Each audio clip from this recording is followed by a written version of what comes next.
And just after everything that had happened, I realized we all need grace, and we need Mhm. to extend grace to ourselves, most importantly, but we also have to extend grace to each other. And so that was the sort of the beginning of the founding of Grace the Collection.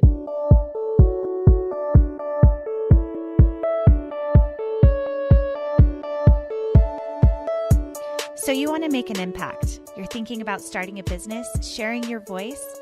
How do women do it that handle motherhood, family, and still chase after those dreams? Well, listen each week as we dive into the stories of women who know. This is Call Me CEO. Welcome back, everyone, to Call Me CEO. This is your host, Camille Walker, and thank you so much for pressing play.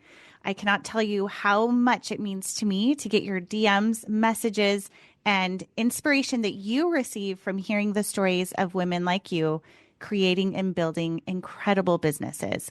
And today we are going to be talking about how boring is great, that being consistent is actually something that builds profitability. It's not always about the next shiny thing that distracts you, which can be hard to avoid. Believe me, I know. But we're going to talk with Denise Reese, who is the founder and CEO of Grace the Collection. And she has a luxe line of fragrance and candles that is absolutely incredible. And I cannot wait for you to meet Denise. She's just a delight, and to share her story about building this incredible business. So, Denise, thank you so much for being on the show today. Thank you for having me, Camille. It's a pleasure. Yeah. So tell our audience a little bit more about you, where you're from, your family, and what your business is all about. Absolutely. So I am originally from New Orleans. So New Orleans, Louisiana is home. But I was a military kid. Dad was in the Air Force over 30 years. So I've literally lived all over the world, all over the US, both as a kid and as an adult. And I'm now in Atlanta, Georgia, where I've been since 2008. It's the longest that I've lived anywhere, and actually moved here from London. I spent some time working and living abroad for several years.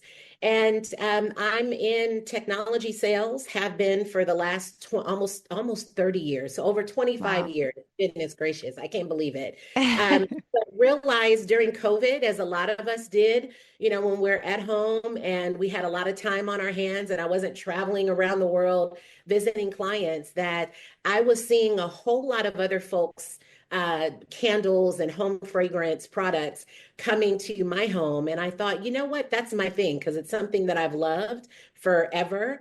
And I thought, yeah, this is a growing market. I can do this. And so I launched the company in 2020. Grace was my word for the year. So our words have Mm. power. Hmm. And it birthed Grace the Collection. And we are a beautiful array of what I like to call luxury home pleasantries. So we have candles, room and linen spritz, and actually later this month, in the next week or so, we'll have wax melts that we'll be adding to the collection, looking at adding a reed diffuser later this year. And we sell online as well as in multiple retailers around the metro Atlanta area. And earlier last year, March of last year, actually launched on Macy's.com. So you can find Oh, the products wow. on Macy's.com as well. So it's been a journey. It continues to be a journey, but it's a labor of love. I enjoy it. I love sharing the story and the products with other people, and can't wait for your listeners to learn more about it. Yeah, for everyone listening, you actually get 10% off if you use the code Call Me CEO, just as a little plug there. But let's hear a little bit more. It's so interesting to me that you started this in 2020, because having done hundreds of interviews, 2020 was such a pivoting year for a lot of people. So was 2008, because we had the recession. So it's interesting that you have that. I'm wondering if that got your move here back to the US, as well as what was it in 2020 and how did you get the wheels moving when production and fulfillment was pretty rough in that year and the next year? Yes, it was. So it's interesting. When I moved here in 2008, I was actually moving with a company that I was working for in the UK, and they moved me to the US. And there was also some family things that were happening. I was way too far away from my family. I needed to be closer. My parents ended up retiring in Tampa, and so Atlanta was a great place to be. I was taking on the global relationship for Coca-Cola, who is based here, so I had to actually be in Atlanta. And it was great for me, which is really weird to say because I was coming back to the US with a job. But Mm, not here, you realize, oh my gosh, like I've literally come back to a recession. So I was yeah, extremely grateful and felt so blessed that I was in that position at that time. But 2020 was really more about there was just so much going on in the world. We had, the pandemic, we were locked down. We call it a racial reckoning that I personally believe that we're still in the midst of. absolutely. But Yeah. I remember sitting at my breakfast bar, and this was probably it was around the summer, like June, July of 2020. And I never thought of grace as being an extremely strong word, like some of the words that I had chosen previous years, because I don't do resolutions, I do a word that guides me for the year. And just after everything that had happened, I realized we all need grace, and we Hmm. need to extend grace to ourselves, most importantly, but we also have to extend grace to each other. And so that was the sort of the beginning of the founding of Grace the Collection.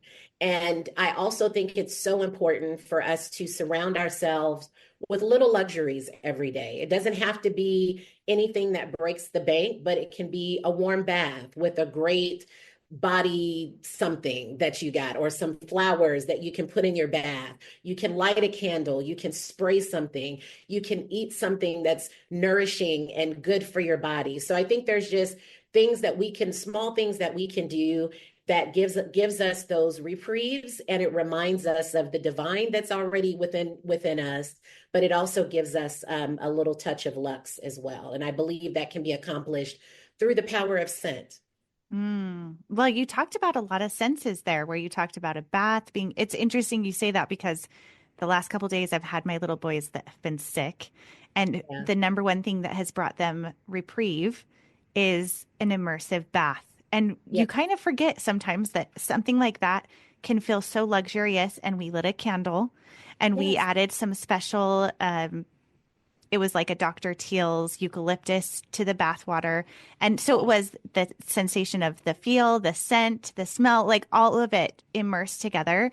And that's what. that had been there all along. But my son was like, wow, that was really made me feel so much better. And even my hot shower and just being grateful for that. And we talked about how indoor plumbing and having a hot bath or shower is something that hasn't been around really for that long.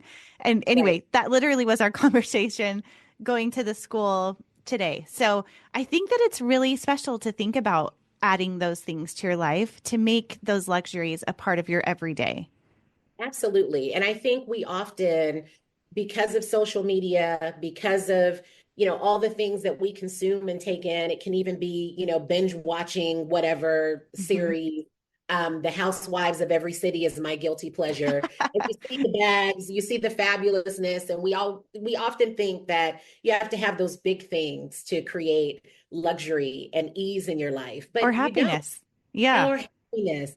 and Yeah. and so I would say happiness is something, it can be relative, right? I Hmm. prefer to have joy in my life, because joy is something that is a mainstay regardless of what's happening around you. Happiness can ebb and flow depending on Hmm. what's going on, but joy is a constant. And so even regardless of what's going on in your life, if you have an anchor of joy and grace, then that can be something that just carries over into every aspect of your life. And so it doesn't need to be, these big sweeping things that we have to do. It really is about the little things and those small things that we can do to just create routine, to create an intention. Like I'm a big believer and making the bed in the morning, because that helps you to kind of set your intention, and it's a great way to kind of start your day. I usually will light a candle even in the mornings. I work from home quite a bit, and I'll, light a candle in the morning while I'm doing my prayer time, my meditation. So all of those little things can kind of add up to just set you up for what I think is success for the day, even if the day gets a little bit crazy. Yeah, it's right before you said that. I was thinking the routines, the bookends of the day. It's the beginning of the Yeah, day and the end of the day. And it's those joy plugged in moments where it's right. what are those connected moments where you feel in tune with yourself, your intuition, and setting that intention for the day. So I love that you said that because I think you're right. One thing that I was speaking with a group of women about setting intention for your day and making it romancing or making a romantic view of your ritual. And the Yeah, thing that I said was light the candle when maybe it's when you're waking up in the morning or you put the kids to bed and you light that candle and that signals to your mind of it's my time. And you get to have the 10 minutes, the 30 minutes, or whatever it is that kind yeah. of initiates that go time with your brain taking that deep breath. So I love that you created a product around that because it's so empowering and also really it's captures the senses, which is really cool too. Absolutely. And, when you're marketing a fragrance product, people can't smell it. So Mm, I try to tap into all of those other sensory aspects that can give folks, I think, a great idea of what it's like to use the product, what it looks like in their homes, in their hands. And it's also why I've really invested into amazing branding and design. Shout out to Emily Wells of Emily Wells Design. She is amazing and helped to really bring the brand to life in such a beautiful way. And all of those things really are what create the experience of Grace the Collection, from when you interact with the product either on social media or online, right the way through to the unboxing experience. It's all a part of the experience of the products and of the brand and the company. yeah. All right. Well, we're going to peel back the curtain a little bit about developing this business because maybe there are people who are listening who have thought about having a product or thought about doing something outside of their norm, which I really like how in your story and development is that you had a corporate situation going on. You had a pause because of 2020, but talk to me a little bit about how you built up that consistency or how it unrolled so that you were able to develop the product, but also still stay attached to what you had going on before. Can you tell us a Yeah. little bit more about that? Absolutely, absolutely. So in, as I tell my corporate customers, we outsource non-core competencies, get someone in to help you to assess and make those decisions. So I took my own advice and I hired a consultant. I hired someone, well, first off, I did my own research. So I started Hmm. to look at, what is the market for home fragrance? And it's a 29-30 billion-dollar global market that's growing over 4% annually. I'm Wow. like, yeah, I want a piece of that. And also happens to be something that I really love. Ever Hmm. since I was, back in my 20s, when I got my first place, had some disposable income, you could find a candle lit, incense, a plug-in, a diffuser, some oils. There's going to be something in the space to make it smell good. And also, my boyfriend at the time, when we would go out, people were always stopping me about something. Oh my God, I love your glasses. I love what you're wearing. You've got a really cool style, this, and this. He's like, Denise, that's a customer. So you need to figure out what you're going to sell them, because whatever you're selling, they're going to buy. And I thought Ooh. about it and I was like, yeah, that does happen quite a bit. But I also wanted it to be something that was natural and Hmm. and organic for me. And it wasn't just a money grab. Right. After doing my research, hired a consultant who was in the business, but also did kind of one-on-one coaching for folks that wanted to enter the space. And very early on, I realized that I was not going to be in the kitchen with a double boiler making candles. And even though I think it's great, for folks who are able to do that, that just wasn't for me. Number one, because I had a day job. And number two, there is an art and a science to candle making. And if you don't have all of the tools to be able to make sure that that wax is at the right level, that you've got the appropriate levels of a fragrance to wax ratio to create an amazing cold throw and hot throw and the different types of waxes, like there's a lot that goes into this. So I knew through hiring that consultant that I was going to work with a supplier to actually hand pour everything. And so from there, I was able to work backwards from, okay, like what are those things I need to have in place? Who's going to be the supplier? Who's going to do my, I need a logo. I need marketing and branding or design, amazing design work to get done. What do I want the fragrances to be? Where do I want to sell? How do I want to sell? What's the customer journey? What does the customer experience look like? How are customers going to find me? So these are things that I have become adept at helping other customers to recognize, or at my corporate clients in technology to recognize. And I just took all of that for myself and thought, you know what, if I can build multi-million-dollar business units for other companies, surely I can do that for myself. And that's what I did. And, it means that it took a little bit longer for me to launch doing it that way because I started the company in 2020, but I didn't launch until 2022 because supply chain, like who does a product company of a global pandemic, but also the consultant I was working with, we ended up having things went awry and they actually blocked the supplier relationship. That's a story for another day. Oh, no. They blocked that relationship. And so I had to start from scratch with looking for a supplier. But eventually I found Harbor Mill Candles, who has brought the brand to life for me. And we've now created an amazing collaboration. And so long-winded answer, Camille, but I think the red thread there is doing your research for yourself, right? Don't just depend on social media or what somebody told you or what they thought or what they found out. Find out for yourself what's viable. Understand what the gap is in the market. So part of the consultant coming on, I was able to recognize that there's all of these high-end luxury brands that I was purchasing, your Joe Malones and your Diptyques and your Byredos. But then when you kind of go below that, there's not a lot in that sort of luxury fragrance, home fragrance space that gives you the same experience as those higher end brands, but at a more accessible price point. And I thought, okay, that's where I want to be. I want to really forge a path in that part of the market that I felt like there was a gap.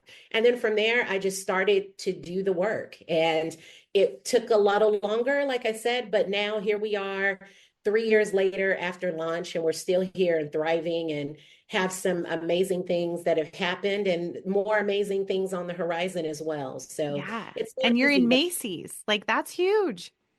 Yes. Well, Macy's.com. So we're not on shelf in Macy's yet, but I feel like that's coming. But we are on the shelves of some other amazing small businesses. Woodhouse Spa in Buckhead here in Atlanta has taken us on and helped to craft a path to get into the other Woodhouse spas around the country. And so just really some amazing things that I still sometimes pinch myself and can't believe that it's, I've been able to achieve and accomplish that in a relatively short space of time. Yeah. But, because of my corporate background, it served me well. I have a couple of questions. One is for the partnership that went awry. Yes. What is a lesson that you learned from that experience or a way that perhaps you could have protected yourself from that block happening? Is there any takeaway with that you could share? Have you ever felt like you're going through the motions and not really sure what's driving you forward? It's time to rediscover your purpose with my free 5-day Discover Your Why. This is a video workshop that in just 5 days, you'll gain clarity on what motivates you and how to align your life and your business with your bigger vision. Because when you know your why, you make better decisions, you build momentum, and you create a life you actually love. Join the free challenge now at CamilleWalker.co. That's CamilleWalker.co, and let's uncover your why together. So the block was the blessing. Mm. to be perfectly honest with you. Which isn't Because that how it goes, where that's you're like, always oh, this is the the deal. worst. And then you find Yes, out, yeah. exactly. Long story short, we collaborate. I did a bespoke fragrance experience with them, created a scent. When we're getting to the end of our consultancy, hey Denise, what do you think about using the scent that you created for your candle? Because I named it Grace because that was my word, and I did the scent experience in 2020 as well, just after we were starting to go back outside from being locked down. And initially, they wanted, in exchange for the fragrance that I paid for, by the way, they Mm. wanted a equity play for my company. And I'm like, no, that's not how equity works because I shouldn't have paid you for Right. your consulting services and all of the other expenses. You would have fronted that in exchange for equity. Thankfully, I have an amazing business attorney who said, absolutely not. But here's what we can do. We're going to give them 20% of the gross profit of every product that you all collaborate on and work on a fragrance. So if they create a scent for you, they will get 20% gross profit in perpetuity as long as that product is being manufactured. I thought it was a pretty generous deal, and it's residual income if you work it right. They were not happy with that, and as a Mm. result, they blocked the supplier that I was going to work with. And this happened right at I was getting ready to launch the first scent.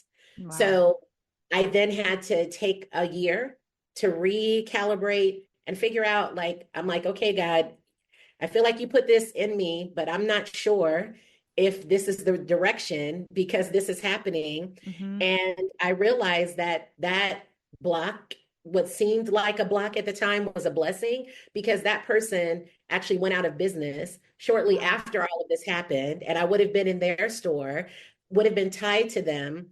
That could have been detrimental for Grace the Collection before we even fully launched. So it Yeah. seemed like a really devastating thing at the time, but it absolutely turned out to be a blessing, and we're still here. I'm like, that's the title, When the Block is the Blessing. I think that's a great analogy Yes, of that because it really, I feel like had you been tied to them, they would have had yes, opinions about the sense that you were creating. They would want to yes. have creative direction of how it looked and how you presented it. So yeah, that was actually a really great thing. So another question I thought of for you is with your corporate experience, you Mm. acknowledge that it gives you an advantage for others who have no idea. They're coming into it and have no background with that. What is it from your corporate background that made it so that you were able to skip over some of other lessons learned that you already knew from having so many relationships and building, I mean, huge companies? Yeah, so I think that's a great question, Camille. I think the main thing is having been in sales, Hmm. and that's what I do is I sell stuff for a living. It might be big technology deals, but it's just selling stuff. So leaning into that, recognizing the importance of relationships. I'm fortunate to have an amazing network of folks that have shown up for me, that continue to show up for me. And so, really leveraging that, but then also reminding myself that people buy things from people. And so making sure that I was and continue to be the face of the brand. And I put myself out there. It was really difficult at first because I'm like, I don't know if I want to be completely tied to it, but even when I post things with, if it's just my picture or if it's a video, even if it's just a quick, like I recorded something in the car the other day and it did great numbers. So I'm like, okay, you have to be front and center. And just Hmm. like I have to show up for my corporate customers, I have to show up for myself in the same way. And then also just kind of the business acumen of it all, making sure that the foundation was there, starting Yeah. my LLC, getting a business bank account, getting a great business attorney, having a bookkeeper on standby, being able to not be afraid of technology and using all of the different tools that are out there to be able to automate processes and to use that to your advantage, even in terms of competitive analysis and also doing the research as well. Because when I'm selling a multi-million dollar, people aren't going to, give my company 25, 30, $50 million over multiple years and have us to take over something if I haven't done my research and I don't know what I'm talking about. So I incorporate that into the business as well. And again, it means that it's taking me a little bit longer, but I'm a big fan of slow and steady wins the race. And as we were talking, before we started recording, was listening to another podcast recently, and the host talked about us chasing all of these viral things, and we want to be overnight successes, and social media has us thinking that we've got to suddenly get to like $1 million in revenue and 5 million followers or whatever within 60 days or something crazy. But the reality is nothing happens overnight. Success doesn't just happen. It's the culmination of all of the small things that we do day in and day out. We continue to do the work, and boring, profitable businesses are sustainable, and they create longevity. And so having that approach has served me well. And am I where I think am I where I thought I would have been now? No, but I'm also a lot further than what I give myself credit for. And so just making sure that I lean into that a little bit more and give myself grace in this whole journey. Yeah. Ooh, I love that. And I love the message of your brand. Like, it's so, so good. I'm curious about because you have put in such great detail for the packaging, the branding, the experience of taking the candle or the fragrance out of the box. Have you been utilizing short form video or working with influencers or using TikTok, like where you've had such a good sales and marketing background? What is it for you that made your marketing piece a success? So I would say it's, some days are better than others in terms of whether or not it's a success, Camille. Oh, for sure. But what I've been conscious of is not just following the next thing. So, or the new shiny thing. So I've had a number of people to tell me, you should be on TikTok Shop. No, I shouldn't be. Because most luxury brands are not on TikTok Shop. And I don't want to do things that are going to diminish my brand in any way. So just because it could maybe give access to a bunch of followers and maybe an uptick in revenue doesn't necessarily mean that it's the right thing for the business from a longevity perspective.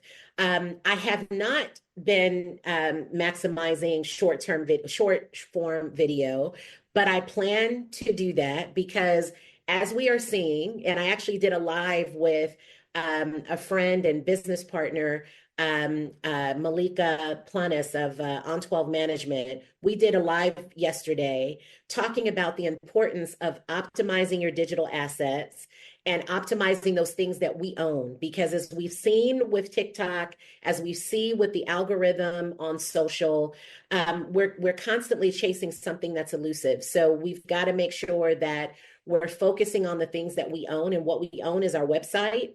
We own our products, obviously. We own our email marketing lists. And so how do we make sure that those things are truly optimized so that we can leverage them to create real connection with our customers? Because I feel like consumer buying behavior is changing. We are out of COVID. We're back outside, as the kids say. And so we've got to create ways that really build community, that build connection, and people are looking for that. And I almost feel like we're taking even a step back with social. Folks want more connection, want more authenticity from the brands that they purchase. They want to know who's behind it. They want to know, what is the story of the founder? And so making sure that I'm putting more of that front and center is definitely part of my plan and strategy for 2025 into 2026. Yeah, I agree with that. And I agree with the connection and the email, and with the email piece, since you just shared it and it's fresh on your mind. I'm actually presenting to a group of women next week on the power of email and advice for email. So what is your top advice for email right now?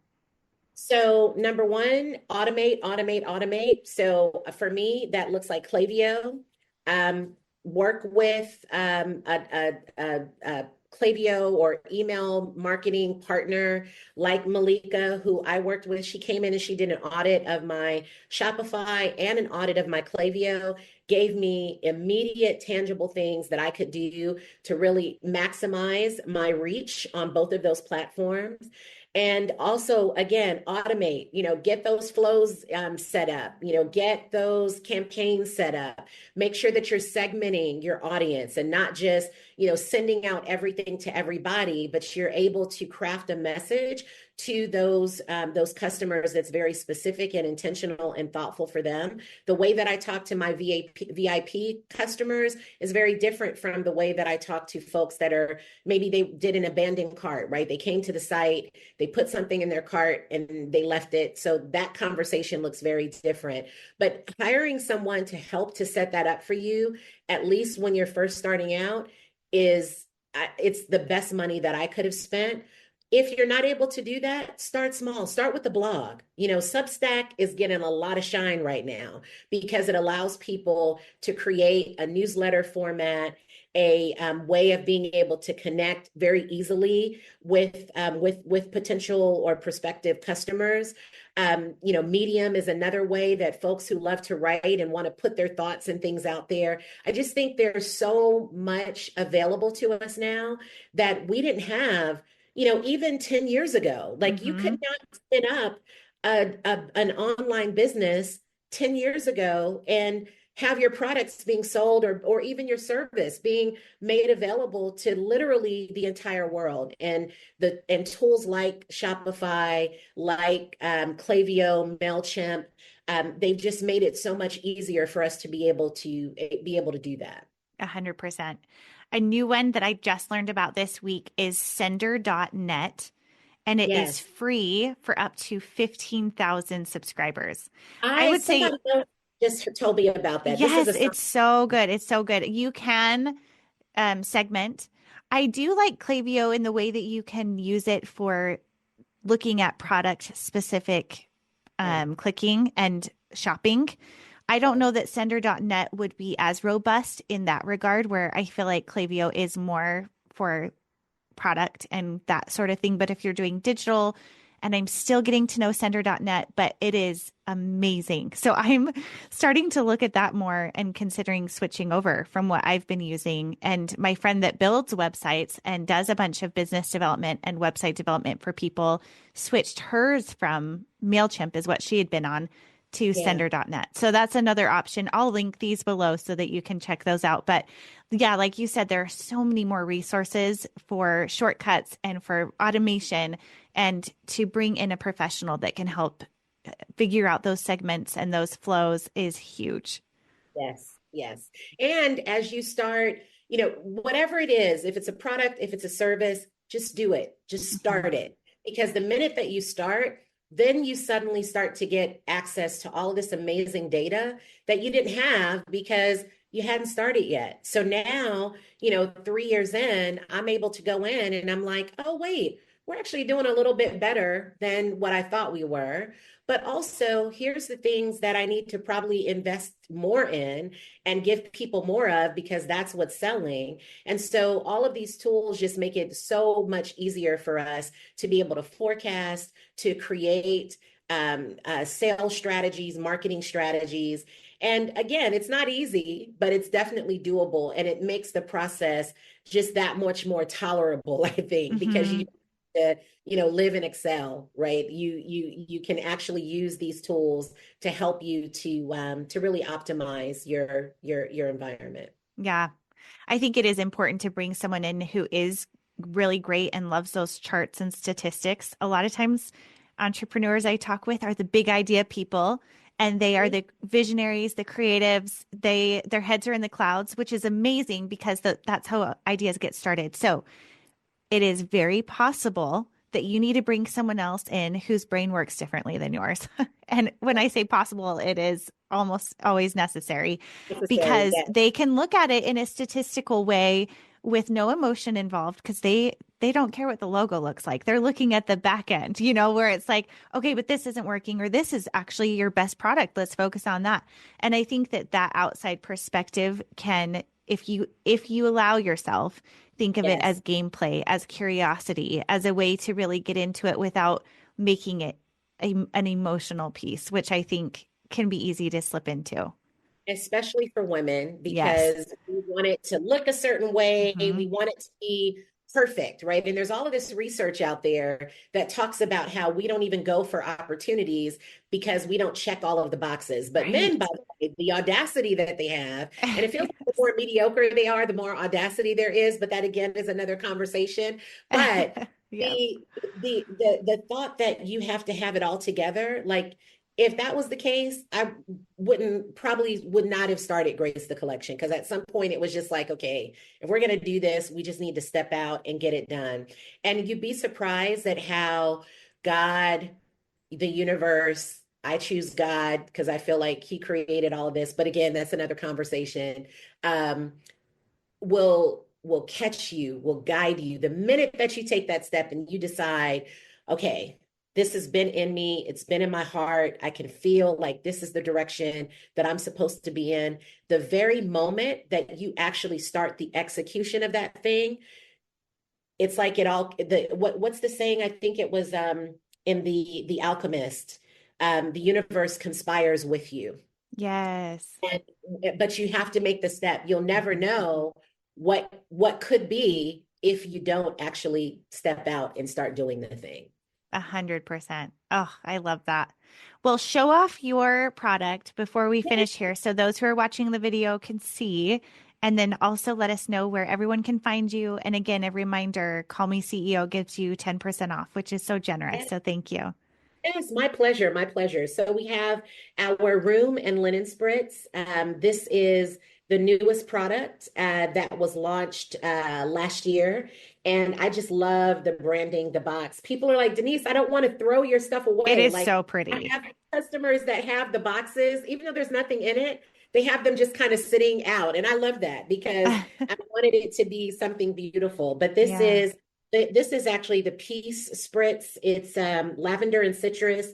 This is even the Fragrance House when they were creating this scent for the spritz, because it's the same essential oil blend, but it has to be formulated to be able to be a spray or a spritz rather. And they were like, this one's going to make you a lot of money. So, Mm. and Peace is actually the number one seller of all of the scents. But this is the room and linen spritz, and I love the vessel for this. It's actually a glass bottle, but it's painted black. And glass is great for longevity of the Yes. product, keeps the oil doing what it needs to do. So that is the room and linen spritz. This is the 6 ounce candle. It comes in a double-sided box. And the candle is in this lovely black tin with the branding on the cover, and it's 2 wicks, 6 ounces. This will give you about 25-30 hours of burn time. I tell folks if you trim the wick, light it, let it burn for a few hours, extinguish it, trim the wick to get the soot off of the wick so that that oil can really permeate the wick and it'll preserve your candle and it gives you a better scent throw. And this Oh, is so I've good. never heard of that for trimming the wick. That's a Yes, good tip. yes. And you get a candle care card with every order so that you know how to preserve your investment. And then this is the 8 ounce candle, again, So double-sided pretty. box. And I love the vessel for this. Hand blown glass with the logo mark etched into the glass. This is the 8 ounce candle, and it give you about 65 hours of burn time. Again, it depends on how you take care of your candle.